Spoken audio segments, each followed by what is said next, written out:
Paulinho, você vê que as realidades políticas que a gente tem hoje, a gente tem duas eleições, uma eleição nacional e uma eleição estadual. A eleição nacional ultra polarizada. Os dois lá, em cima, um contra o outro, é guerra e tal. Eu não vejo isso em São Paulo. Eu não vi isso acontecer no debate ontem. Eu vi uma eleição que não está polarizada da mesma forma que está polarizada nacionalmente. Como é que você viu isso, Paulo? Paulo, a primeira coisa sobre o debate especificamente, eu chamo a atenção como esse modelo é chato. Como esse debate foi chato, esse negócio foi insuportável de assistir. Devia ter cobrado extra para ter assistido, para poder comentar esse troço. Porque é muito chato. Esse modelo é insuportável. Isso é uma coisa de 30 anos atrás. As televisões precisam se atualizar e não são só as redes de mídia que tem que se atualizar, não. Existe uma questão que é a legislação do TSE que aprisiona as emissoras no formato que elas têm que fazer esse troço, que é insuportável, é realmente insuportável. O eleitor está começando a ficar cada vez mais de saco cheio, por isso que tem muitos debates que nem tem tido audiência. Esse até que teve uma audiência razoável, mas as pessoas vão se cansando desse tipo de coisa. Então essa é a primeira coisa que eu queria chamar a atenção. Agora, não achei que ninguém foi especialmente bem e ninguém foi especialmente mal, exceto, vou dizer aqui, pelas minhas redes sociais, eu perguntei às pessoas no meu Twitter, e o personagem mais elogiado foi o Vinícius Poit, que é uma pessoa que, pelas pesquisas, não deveria nem estar no debate. Então tem esse componente interessante da forma como ele se colocou. Ele citou frases do Ronald Reagan mais de uma vez, né? Falou de tirar o governo do cangote do povo, melhor programa social, emprego. Ele tá bem alinhado aí com o discurso do Ronald Reagan. Falta ele conversar com o restante do partido dele, que virou um partido de lacração, né? Agora, sobre o que você me perguntou especificamente, Paulo, eu já vejo um pouco diferente. Eu penso o seguinte: a eleição está tão polarizada em São Paulo que o candidato, o incumbent, né, o candidato que tem o cargo hoje em dia, o atual governador, hoje, segundo as pesquisas, está fora do segundo turno.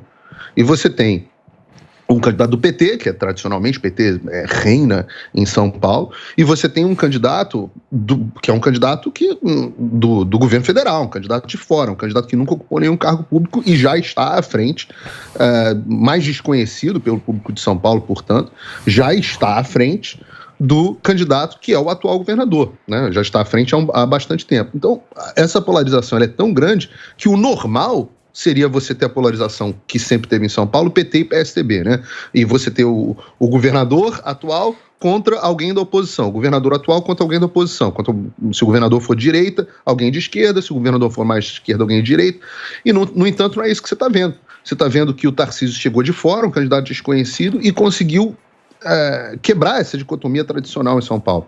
E, claro, é normal que vocês em São Paulo, eu já falei sobre isso aqui outras vezes, o perfil do eleitor seja diferente do perfil do eleitor do restante do Brasil. O Rodrigo Garcia jamais teria chance nenhuma fora de São Paulo, é o único cara, até o perfil dele só tem chance em São Paulo, mas ainda assim ele não está conseguindo neste momento pontuar nessas pesquisas aí que gostam tanto, vocês gostam tanto, está conseguindo pontuar para ir para o segundo turno. Ô Paulinho, nesse ponto... Não, mas nesse ponto eu discordo da análise do Paulo pelo seguinte sentido. Ele disse que a polarização aqui em São Paulo, ela existe. Se a gente pegar números, vamos de matemática aqui. Tô chutando aqui mais ou menos os números das pesquisas nacionais, tá? Aí depende, varia de pesquisa a pesquisa. Mas vamos pegar um cenário mais ou menos, o cenário nacional 45, 44, Lula, 34, 35, Bolsonaro.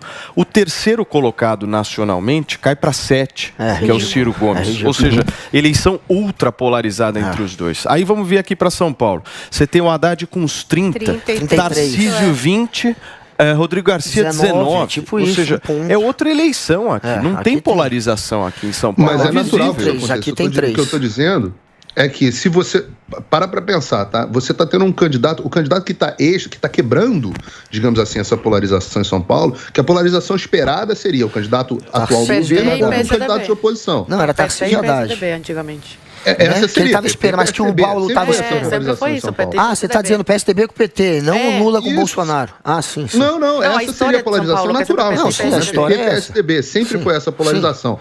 E você, ou se você parar para pensar, um candidato de governo versus um candidato da oposição. O candidato que está defendendo o governo no qual ele está versus um candidato de oposição. Ô, Paulinho. Na verdade, a polarização é tão grande nacionalmente que um candidato terceiro entra de fora em São Paulo e ainda consegue entrar à frente do candidato do governo. Paulinho, pudesse falar pra gente como é que são as regras aí nos Estados Unidos de debate, né? o Paulo? Os caras falam sem limite? Explica um pouquinho pra gente isso. Tem um limite. Primeiro, o debate não é organizado pelas emissoras. Você tem uma espécie de entidade que agrega as várias emissoras e elas estabelecem as regras entre elas. Uma espécie de... Eu tenho um nome, isso que eu vou esquecer agora no ar. Mas as emissoras se unem numa espécie de consórcio, já que o consórcio está em moda no Brasil, e elas fazem as suas próprias regras. Não tem regra de justiça eleitoral, não tem nada disso, e as regras são acordadas entre os candidatos. E aí você tem vários formatos.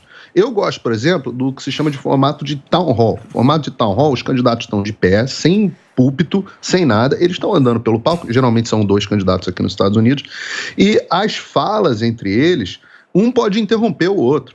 Um pode falar no tempo do outro. O limite é o limite da educação, que a gente estabelece aqui, por exemplo, no programa. Toda vez que você tem um debate, Guga, deixa eu falar. Isso é normal. Agora, eu acho que a gente aqui na Jovem Pan, que eu acho que é a única emissora que tem debate de verdade no Brasil, devia exportar o nosso modelo para o restante. Porque a gente faz uma coisa... E você seria um ótimo moderador, Paulo.